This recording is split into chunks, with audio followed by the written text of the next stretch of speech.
Hi there, I'm Kenon Chen. I'm EVP of Strategy and Growth for Clear Capital. And Clear Capital is a property valuation technology company focused on digitizing and modernizing the property valuation process, but also really helping people understand insights about properties, risk, condition, market trends. And then we also acquired Kubicasa a couple years ago.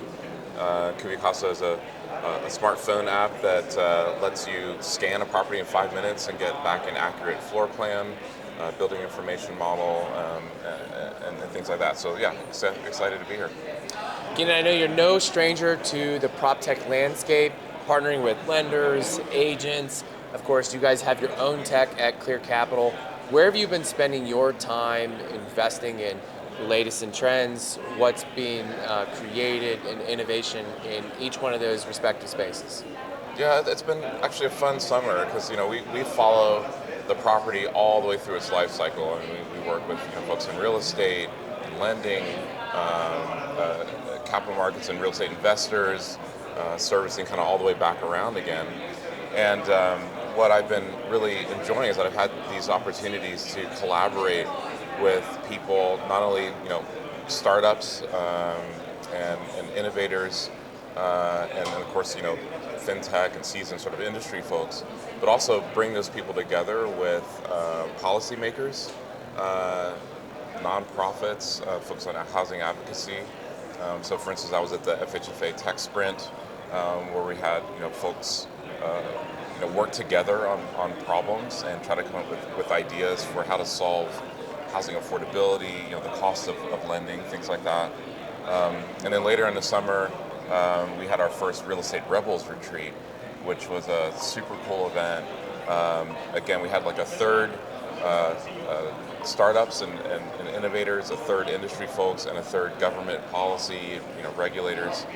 And what we found is there's all these great ideas. There's no shortage of ideas, but how do you help those ideas navigate through the system, gain traction, and ultimately make a difference, right? We don't want a bunch of just great ideas that don't go anywhere and actually don't impact home buyers or homeowners at all. So being in the middle of that and seeing that has been super inspiring.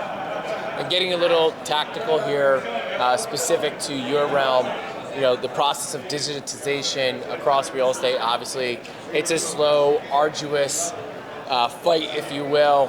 What are you guys actually doing and contributing into that space of really bringing, appraisals, evaluations, and that sort of thing into the modern day and age? Yeah, well, as many people know, the appraisal process has been a very paper-based process that hasn't changed a lot over the past 3 decades. And I often joke the biggest advancement prior to recently has been the digital camera showing up on scene. And so we've been working over the past 5 years really closely with Fannie Mae and Freddie Mac to take a little different approach to try to modernize the process, starting with better data capture and data collection.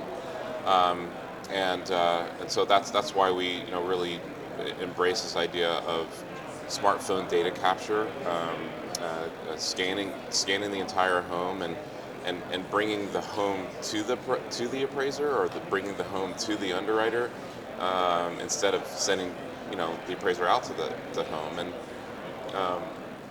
we've seen an incredible amount of traction there.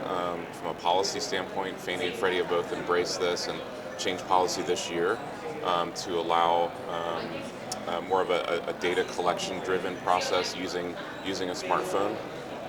We've seen over 200 lenders sign up in a couple months to start changing their process there. And I think there's just a lot of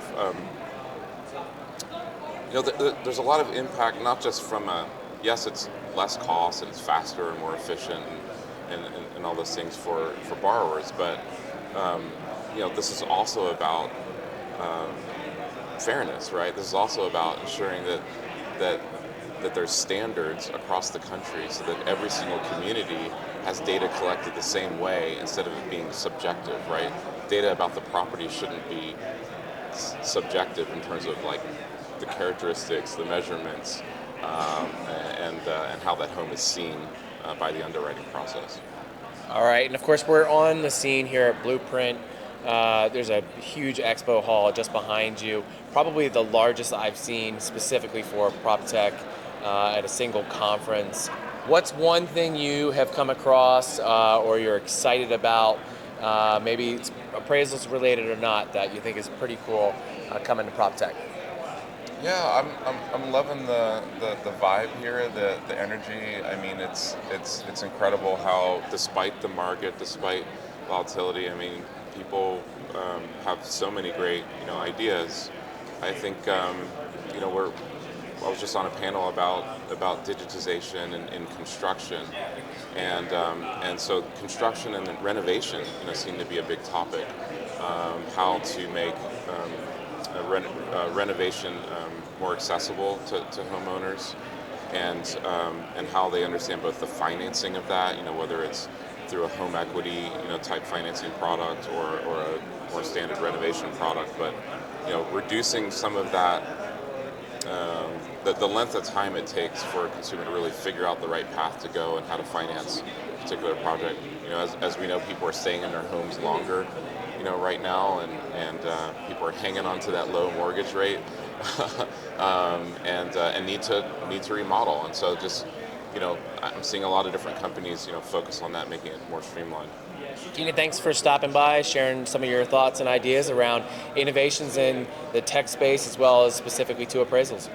Thanks so much, Nate. Good to see you.